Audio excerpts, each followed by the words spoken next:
despite my better judgment, I'm gonna run a 50K. 50K works out to around 31 miles. An ultramarathon is farther than I've ever gone by a lot. If you're watching this, you're probably in one of two camps. You either think like I do that this is really intriguing and interesting, or you think that I and we are crazy for thinking this is intriguing and interesting. But I'll tell you why I've been kind of enamored with this idea. How can someone even do this? Like, just the mechanics of it are incredible to me. And I watch people like Jim Walmsley, like Kilian Jornet, like all these guys who do these incredible 20 or 30 hour long runs, and they just keep going. And there's something about the fact that even those guys struggle through that it seems really appealing. Like, they're normal human beings too. They struggle through. Look how tough those guys are. That's amazing. So I've only ever done a couple of long runs in my life. One was rim to rim in the Grand Canyon, and it was really rough. Having a rough time not making it very far without taking another break. The other was pacing my buddy at the end of his 50-mile ultramarathon. I ran the last 20 with him, and that was a ton of fun. I really enjoyed that, and I would do that again. Overall, I'd say the most significant change that needs to happen with this particular goal, with this running effort, would be the amount of training that I do. I have a really long runway set up for this, a 60-week training block. So right now it's September. Here in Phoenix, it's still pretty warm, but it's starting to cool off.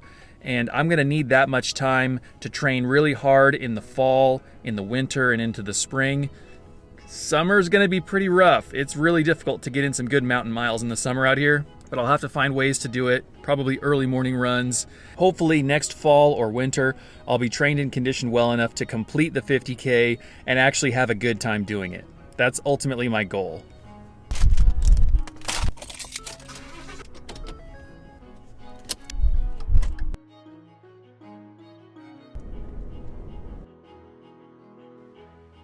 Public service announcement: if your salsa isn't good enough to drink, it's not good enough. Spicy.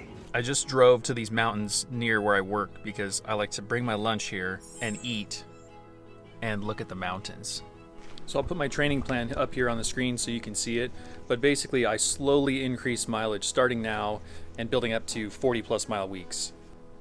And right now I've not been running all that much. I would love to be out here on trails like this and get some miles in and get big days in, but I'm just not in shape. So these first few weeks I'll be at or below 10 miles per week. Then it just so happens, like serendipitously, that on January 2nd, I should be hitting around the point of being able to run like 12 to 14 miles in a day. That's right when there's a half marathon. And I've done a 5K at this particular race before. It's the Buckeye Marathon. I don't know that I want to run a long, flat, long day of like a half marathon, but I'm pretty tempted because it's nice to have those like incremental goals in the meantime to go, I have to be ready for this. I have to be ready for that next thing. I can't skip training. I can't skip recovery. I've got to do it.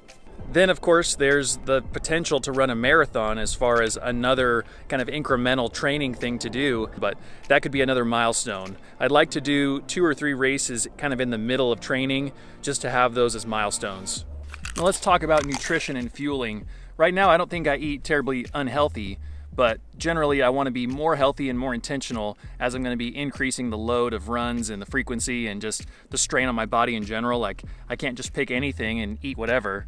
So my goal is to eat more fish, more veggies, less sugar, less fast food, and in general just drink more water. Our bodies need so much water, so whenever I wake up in the morning I want to drink a big glass and then be more hydrated throughout the day, especially whenever I'm out here on trails and running and getting a little overheated. It's good to have that water in your body long before, so that's one of my goals. Another part of the plan is to basically just get up early and go to bed early, at least a lot earlier than I have been. Typically I'm not waking up until 6, but to get in some of these early runs, I need to be waking up closer to 4 or 4:30 to get 30 minutes to an hour in before I need to get up, take care of the baby, and then go to work. There's construction happening down there. It's very loud, bulldozer man. So one of the qualities of this training that I'm trying to embody is just the fact that it's a really long road. It's long and slow, and it'll test my patience. It's kind of like with personal finance and investing.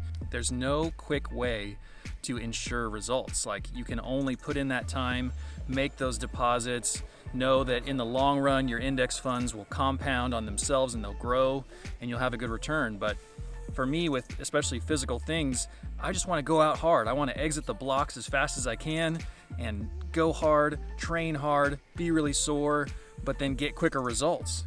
And so it's a problem for me because I can't do that with this. I have to just slowly build up that mileage or else I'll get hurt. And maybe you have experience with that. If you've had an injury or you have any kind of experience with building up to higher mileage and with ultras, then leave me a comment, because I'm curious to get as much help as I can, because this is going to be really tough. But I've got to have that kind of long-term, long-distance mindset in mind this whole time. And really, it's shockingly similar to financial independence and personal finance in that there are no shortcuts. It's just kind of a long, hard road.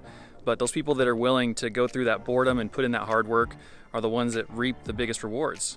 Obviously, even implying that running an ultra and being in that much pain just for the sake of saying that you did it is hardly a reward. But for me, it's that experience to go through and to have the journey from now to then, to go through that training, to learn the discipline, to learn what I need to learn about my body and running. It's going to be awesome. One thing that I need, and I really don't know what direction to go in, is some cross-training advice. So if you've got experience with good means of cross-training, then let me know. I know some people swim, they bike, they do weight training. Depending on kind of your background, people do different stuff. But if you've got a good tip for cross-training whenever I'm either on off days or if I'm injured or whatever else, then let me know. Give me a comment, because I need some kind of cross-training option that isn't just always running outdoors. So outside of the normal content for the next 60 weeks, I'll be documenting my progress. Let me know if you want to see anything in particular about training, nutrition, recovery, anything like that. But yeah, I would like to go from where I am now, which is a 3 to 5 mile run is pretty tough, to being able to knock out 30 miles and have a good time doing it. Thanks for watching. I appreciate you all, and we'll see you soon. Peace. There's a little bird down there. He's looking at me. He's intimidating.